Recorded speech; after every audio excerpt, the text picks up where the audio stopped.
नमस्कार शेतकरी मित्रांनो, हळकुंडे ॲग्रो कन्सल्टन्सी प्रस्तुत विशेष डाळिंब चर्चासत्रामध्ये आपले हार्दिक स्वागत।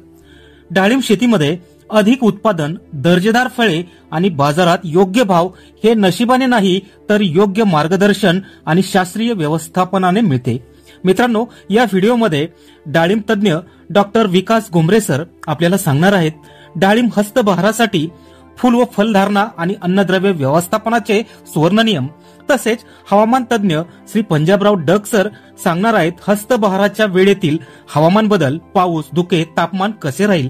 चला तर मित्रांनो, श्री संदीप हळकुंडे यांच्या हळकुंडे ॲग्रो कन्सल्टन्सीच्या माध्यमातून शेतीला विज्ञान, तंत्रज्ञान आणि योग्य व्यवस्थापनाची जोड देऊया आणि डाळिंब बागेची नवी सुरुवात करूया। व्हिडिओ शेवटपर्यंत नक्की पहा। डॉक्टर आणि पंजाब डग सर, नमस्कार। नमस्कार डॉक्टर, हस्तबहाराचं डाळिंबाचं विक्रमी उत्पादन घेण्यासाठी अन्नद्रव्य व्यवस्थापन कशा प्रकारे करावे जेणेकरून आमच्या शेतकरी मित्रांचं उत्पादन वाढेल? छान। हस्तबहार ज्यावेळेस आपण बोलतो त्यावेळेस आपण ऑटोमॅटिकली सीझन जर समजला तर तो विंटर येतो, म्हणजे थंडी येते, हिवाळा येतो। आणि हिवाळ्यामध्ये बऱ्यापैकी न्यूट्रिएंट अपटेक हा स्लो झालेला असतो, हळूहळू झालेला असतो, कारण झाडाचं जे बाष्पीभवन असेल किंवा झाडाची जे ऍक्टिव्हिटी असतील त्या बऱ्यापैकी स्लो होत्या। मग अशा परिस्थितीमध्ये आपल्याला अन्नद्रव्य व्यवस्थापन हे कॉम्प्लेक्स न्यूट्रिशन थ्रू करणं अति आवश्यक होतं। बऱ्यापैकी आपलं बेसल डोस प्लस आपला सेटिंग नंतरचा डोस हा चांगल्या प्रकारे माती परीक्षण, पान परीक्षण करून घेतला तर आपल्याला बाकी जे रोग आहे यांचं व्यवस्थापन करायला चांगली मदत होते। मग याच्यामध्ये आपण असं म्हणू की वर्षानुसार 5 वर्षाचं झाड, 10 वर्षाचं झाड, 7 वर्षाचं झाड, ह्या प्रत्येक झाडाच्या नुसार ज्यावेळेस आपण माती परीक्षण करतो, पान परीक्षण करतो, त्यानुसार आपण ज्यावेळेस प्लॅन करतो किंवा आपण जो डोस टाकण्याचा जो आपला प्लॅन असतो हा चांगल्या प्रकारे मॅनेज करता येतो, जेणेकरून आपल्याला फुलकळी काढण्यासाठी जे प्रॉब्लेम्स आहे आज जे आपण म्हणतो नर कळी खूप जास्त निघते। आजच मी काही प्लॉट्स व्हिजिट केले, सकाळी काल पण केले। प्रत्येक प्लॉटमध्ये एक अडचण अशी दिसतीये की नरकळीची जी संख्या ती वाढलेली आहे। मग अशा वेळेस आपल्याला आपलं अन्नद्रव्य व्यवस्थापन हे कॉम्प्लेक्स न्यूट्रिशन थ्रू आणि काही फोलियर स्प्रे थ्रू मॅनेज करण्यात आपल्याला फायदा असतो, ज्यामध्ये NPK जे आहे आपले मुख्य न्यूट्रिएंट जे आहे, अन्नद्रव्य जे आहे ते आपल्याला बॅलन्स घेणं आवश्यक असतं। त्याच्यानंतर आपण pH मॅनेजमेंटसाठी काही ऍसिडयुक्त खतांचा वापर करू शकतो। डायरेक्टली फॉस्फरिकवर जाणं हे एकदम चांगला निर्णय नसेल किंवा नसावा, किंवा आपण तो सेकंड ऑप्शनला ठेवणं गरजेचं आहे। सुरुवातीला आपलं शेणखत जे असतं ते बऱ्यापैकी आपल्या मातीचा pH मॅनेज करायला मदत करतं आणि त्यानंतर आपण ऍसिडयुक्त खतं ज्यांना आपण मातीत टाकल्यानंतर रायझोस्फिअर मध्ये ऍसिडिटी जे रिलीज करतं, ऍसिडिटी जे वाढवतं, अशा खतांना आपण वापरून आपलं अन्नद्रव्य व्यवस्थापन करून आपण हस्तबहार चांगल्या प्रकारे करू शकतोय। धन्यवाद। डग सर, आता हस्तबहाराचं अनेक शेतकरी नियोजन करत आहेत, परंतु ह्या कालावधीमध्ये थंडीचं प्रमाण कसं राहील, त्याच्यानंतर जानेवारी, फेब्रुवारी, मार्च ह्या पिरियडमध्ये हवामान कसं राहील याविषयी आम्हाला सविस्तरमध्ये थोडी माहिती द्या। हस्तबहाराचं नियोजन करत असताना मी शेतकऱ्याला एक अंदाजाबद्दल हवामानाविषयी माहिती सांगतो। आज आहे 7 नोव्हेंबर 2025, म्हणजे आणखी 7, उद्या 8 आणि 9 नोव्हेंबरच्या दरम्यान तुमच्या म्हणजे पुणे जिल्हा असो या इकडं कोकणपट्टी आणि पश्चिम महाराष्ट्राकडं थोडं क्लाउडली म्हणजे ढगाळ वातावरण राहणार आहे आणि धुकं देखील राहणार आहे, म्हणून हे देखील लक्षात येतं। म्हणजे आणखीन 3 दिवस धुकं खूप राहील, म्हणून हे देखील या ठिकाणच्या बागायतदारांनी लक्षात घ्यायचं। पण त्याच्यानंतर काय होणार आहे, म्हणजे आज 7 नोव्हेंबर पासून आजपासून थंडी वाढत जाणार आहे। तसं 9 नोव्हेंबर पासून ते 25 नोव्हेंबर पर्यंत तीव्र थंडीची लाट येणार आहे, म्हणजे राज्यात थंडीचा पारा घसरणार आहे। मग हे पारा घसरल्याच्या नंतर, थंडी आल्याच्या नंतर योग्य नियोजन करणे गरजेचं आहे। पण त्याच्यानंतर हे झालं थंडीबद्दल। आता याच्यानंतर ह्या नोव्हेंबर महिन्यात पाऊस कसलाच येणार नाही, म्हणजे तीव्र थंडीचीच लाट राहील, पाऊस कसला येणार नाही, म्हणून हे देखील लक्षात येतं। आणि त्याच्यानंतर डिसेंबर महिन्यात 2 डिसेंबर ते 7 डिसेंबर 2, 3, 4, 5, 6, 7 डिसेंबरला दरवर्षी महाराष्ट्रामध्ये एक अवकाळी येतो, म्हणून हे एक बागायतदारांनी लक्षात येतं। त्याच्यानंतर फेब्रुवारीमध्ये दरवर्षी 22 फेब्रुवारी ते 10 मार्चच्या दरम्यान दरवर्षी आपल्या महाराष्ट्रात गारपीट असते। पण ही गारपीट काय असते, भाग बदलत राहते. कधी पुणे जिल्हा झाले तर कधी परभणीकडे होईल, कधी सांगलीकडे होईल, कधी साताऱ्याकडे होईल. गारपीट काय होते, सतत भाग बदलत राहते. पण नेमकी गारपीट कुठे होते तुम्हाला एक सांगू इच्छितो. ज्या ठिकाणी एखादं तळ आहे, मोठं तलाव आहे, तर त्या तलावाच्या बाजूने चारी बाजूने 1 किलोमीटरच्या अंतराने गारपीट होते. त्याच्यानंतर एखादा कॅनल असेल तर कॅनलच्या बाजूला इकडून 1 किलोमीटर, इकडून 1 किलोमीटर त्या पट्ट्यामध्ये गारपीट होते. एखादी नदी असेल, गंगा असेल, त्या गंगाच्या दोन्ही बाजूने 1-1 किलोमीटरच्या अंतराने गारपीट होते. म्हणून हे लक्षात घ्यायचं.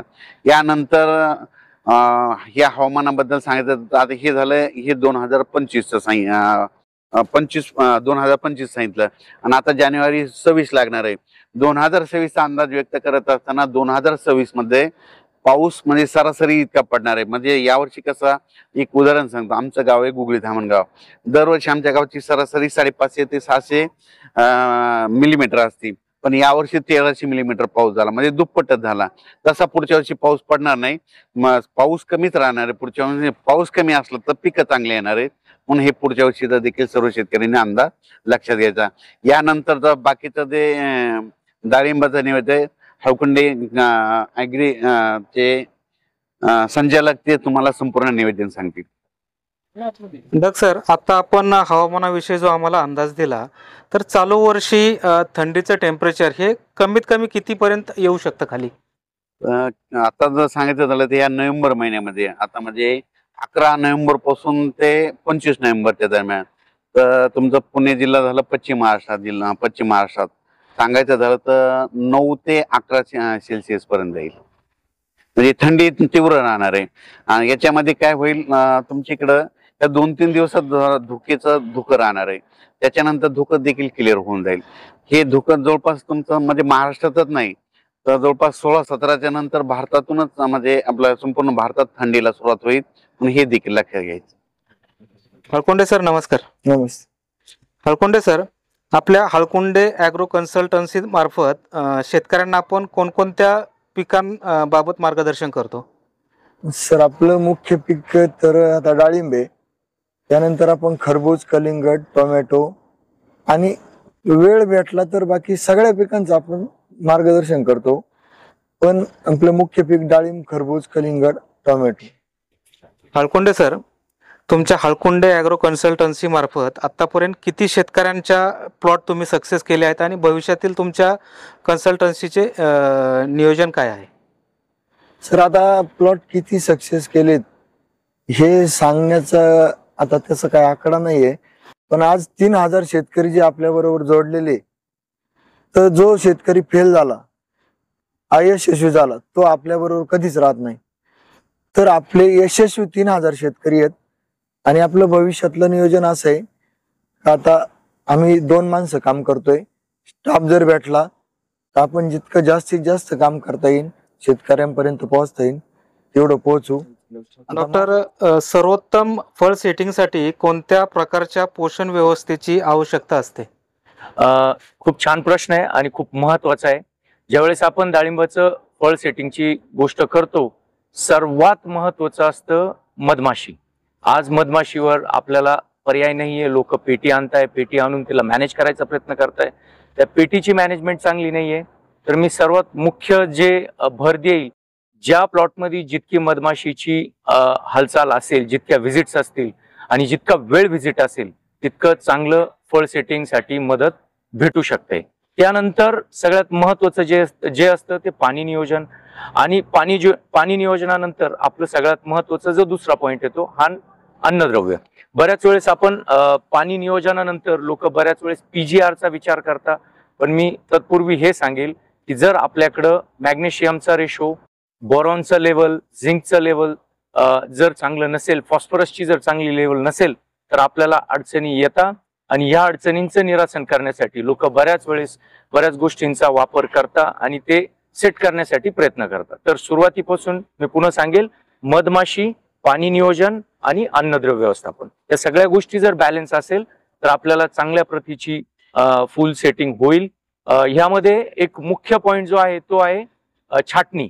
फळ छाटणी आणि खरड छाटणी, या 2 महत्वाच्या छाटण्या आहेत. फळ छाटणीमध्ये रिफिल केन रिव्हर्स करणं गरजेचं आहे.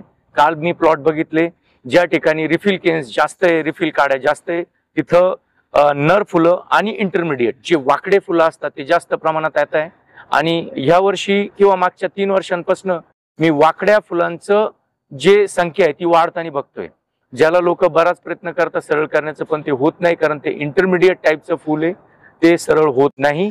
आणि याच्या व्यतिरिक्त जर जाड काडीवर, पेन्सिल थिकनेसच्या वरच्या काडीवर जर आपल्याकडे वाकडे फळ आले तर लक्षात घ्या त्याला मधमाशीची व्हिजिट कमी झाली आहे. आणि दुसरं सर्वात महत्वाचं जे अन्नद्रव्य ते बोरॉन. बोरॉन हे डाळिंबाला खूप जास्त लागणारं अन्नद्रव्य, त्याचा वापर पण आपल्याला चांगल्या प्रकारे करणं आवश्यक आहे. आणि ह्या वर्षी हस्तबहार आहे, थंडी जास्त आहे, बोरॉन इमूवेबल आहे, कमी चालना करतं झाडामध्ये. तर बोरॉनचा वापर आपल्याला सतत आणि चांगल्या प्रतीचा बोरॉनचा वापर करणं अनिवार्य असणार आहे. तर आपल्याला ह्या सगळ्या गोष्टी जर फॉलो केल्या तर चांगला फायदा भेटू शकते फळ सेटिंगसाठी, फुलांची संख्याचं फळांमध्ये रूपांतर करण्यासाठी. धन्यवाद. डग सर, हवामान आणि मधमाशी यांचा काही संबंध आहे का? हवामान आणि मधमाशीचा खूप संबंध आहे जवळचा. ज्या वर्षी थंडी जास्त असते त्या वर्षी मधमाशी कमी पडते. तर तुम्हाला एक सांगू इच्छितो, ज्यावेळेस मग सूर्यदर्शन जास्त होईल, ढगाळ वातावरण राहील, त्यावेळेस मधमाशी बाहेर निघते. तर गेल्या वर्षी देखील अशीच परिस्थिती झाली. आमच्या म्हणजे विदर्भामध्ये, मराठवाड्यामध्ये जे कांद्याचे प्लॉट होते तर त्याच्यावर मधमाशीच येत नव्हती. तर मग खूप त्रासलेले होते. मला त्यांचे फोन येत होते की थंडी कधी होणार. आणि यावर्षी योगायोगानं आता हे डाळिंब आहेत तर त्याला मधमाशीची गरज असते. आणि योगायोगानं आता थंडी तीव्र राहिली की थंडीमध्ये ती मधमाशी बाहेरच पडत नाही. मग त्याला एक सगळ्यात महत्वाचा प्रश्न आहे, म्हणजे माझ्यानुसार, मी स्वतः प्रॅक्टिकली अभ्यास करण्यानुसार, तुम्ही पेटे आणतात ते झालं, तुम्ही पेटे विकत आणू शकता. पण माझं म्हणणं, आम्ही काय करतो ते आम्ही चना पेरतो, हरभरा पेरतो. हरभरा पेरत असताना त्या हरभऱ्यामध्ये काय करतो, धने टाकतो. धने टाकल्याच्या नंतर त्या धन्यावर फुलं लागली की तिथं आपोआप मधमाशी जवळ येते, आकर्षल्या जाते. म्हणून ते डाळिंबामध्ये माझं एक म्हणणं आहे, तुमचे डाळिंब बाग जर केल्याच्या नंतर साईडनं जर तुम्ही धने टाकल्याच्या नंतर तुमची इथं मधमाशी आकर्षल्या जाऊ शकते. डॉक्टर, डाळिंब फळाची गुणवत्ता चांगली जर असेल तर शेतकऱ्याला निश्चितच चांगले बाजारभाव मिळणार आहेत. तर त्या फळांची चांगली गुणवत्ता टिकवण्यासाठी शेतकऱ्यांनी कोणत्या गोष्टींकडे लक्ष द्यायला पाहिजे? छान. आपण ज्यावेळेस गुणवत्तेची गोष्ट करतो, गुणवत्ता ही खूप सारे मानांक आहे. गुणवत्तेसाठी सर्वात महत्वाचा जो मानांक आहे तो घेणाऱ्याच्या दृष्टीने बघितला पाहिजे. घेणाऱ्याला तुरट डाळिंब नकोय, घेणाऱ्याला हिरवे नकोय, घेणाऱ्याला कलर चांगला असलेले हवे, घेणाऱ्याला खूप वाकडे तिकडे आवडत नाही. मग आपल्याला या सगळ्या गोष्टी ज्यावेळेस आपण बघतो, कारण आपण स्वतः आपल्या बास्केटमध्ये टाकायचा विचार करतो, घेऊन काहीतरी 100-200 रुपये किलो, अर्धा किलोचा भाव देऊन, त्या दरम्यान आपल्याला जे हवं असतं त्याच गोष्टी आपण आपल्या डाळिंब पिकामध्ये घ्यायचा प्रयत्न करायचा. याच्यामध्ये साईज, गोलाकार, जो शेप ज्याला म्हणतो आपण, वजन, हे सर्वात महत्वाचं आहे. दुसरी गोष्ट, आपल्याला माहिती आहे की आपल्याकडं आपल्या एका झाडावर 3 ते 4 ग्रेड येतात, ज्याला खूप सारी अशी आपण ग्रेडिंग सिस्टम केलेली. ए ग्रेड हा 10% वर येत नाही, 12%, 15% मुश्किलने येतो. त्याची गरज पण तेवढीच असते, त्याच्यावर आपल्याला भेटू शकत नाही. दुसरा जो मुख्य ग्रेड आहे बी ग्रेड. व्यापाऱ्याला पण बी ग्रेडच हवाय, घेणाऱ्याला पण बी ग्रेडच हवाय. त्याचं कारण असं असतं की बी ग्रेडची जी साईज आहे 350, 250, 300, 350, 400 ग्रामच्या खालची ही एक फोडलं की एक खाल्लं की पोट भरतं. याचा अर्थ मला जर किलोमध्ये 3 डाळिंब भेटले, 4 डाळिंब भेटले तर घेणारा तोच विचार करतो की मला हे फोडल्यानंतर हे फ्रीजमध्ये ठेवायची गरज नाही आली पाहिजे, त्याचा वापर झाला पाहिजे. मग आपण आपल्याकडं आपल्या प्लॉटमध्ये बी ग्रेड जास्त प्रमाणात येईल याची दक्षता घेणं अति गरजेचं आहे. आणि त्याचीच साईज, शेप चांगल्या प्रकारे मेंटेन होईल याची दक्षता घेणं गरजेचं आहे. आता याच्यामध्ये मुख्य येतो की आपण बघतो की आपल्याकडे सेटिंग ही चालू असते आणि याला आपण आनंदामध्ये कन्वर्ट करतो, अरे वा खूप छान सेटिंग होती. पण ज्या दरम्यान आपण बघतो छाटणी केल्यानंतर 35-40 दिवसानंतर फ्लॉवरिंग होते, याचा पण कालावधी बदलू शकतो. जर ऊन चांगलं असेल, टेम्परेचर चांगलं असेल ते 25 दिवसात पण येत. जर टेम्परेचर कमी असेल, जे हस्तबहार असेल, तर आपल्याला ही 45 दिवसानंतर दिसायला चालू होईल. तर आपण असं बघायचं की 60-70 दिवसानंतर जी फ्लॉवरिंग होईल तिला आपण प्राधान्य नाही दिलं पाहिजे, कारण ती कधीच सी ग्रेडच्या बाहेर निघत नाही, ती खालीच असते आणि ती जनरली आपल्याला बुरशांचं घर पण घेऊन चालत असते. तर अशा प्रकारच्या फुलांना आपण फळामध्ये रूपांतर नाही होऊन दिलं तर आपल्याला जे 100-150 काय आपल्याला फ्रुट्स भेटतील वयानुसार, की आपल्याला 3 वर्षाचं झाड आहे तर किती असले पाहिजेत, 60-70 किंवा 50-60 डाळिंब, किंवा 5 वर्षाचं झाड आहे त्याला किती असले पाहिजे, यानुसार आपण आपलं मॅनेजमेंट केलं पाहिजे.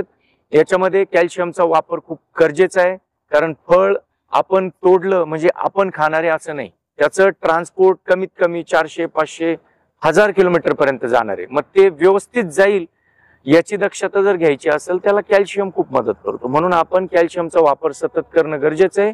थंडी आहे, कॅल्शियमची मुवमेंट झाडामध्ये खूप कमी होते, नसल्यातच जमा आहे.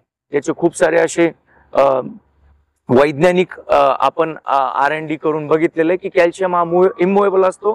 तर कॅल्शियमचा वापर सतत केला तर तो कॅल्शियम पिक्टेट फॉर्म मध्ये जाऊन हा झाडाच्या किंवा फळाच्या ज्या ठिकाणी पाहिजे त्या ठिकाणी जातो आणि त्याला चांगला एक साईज देतो, शेप देतो, जेणेकरून आपल्याला त्याचं पोस्ट हार्वेस्ट लाईफ पण चांगलं भेटतं.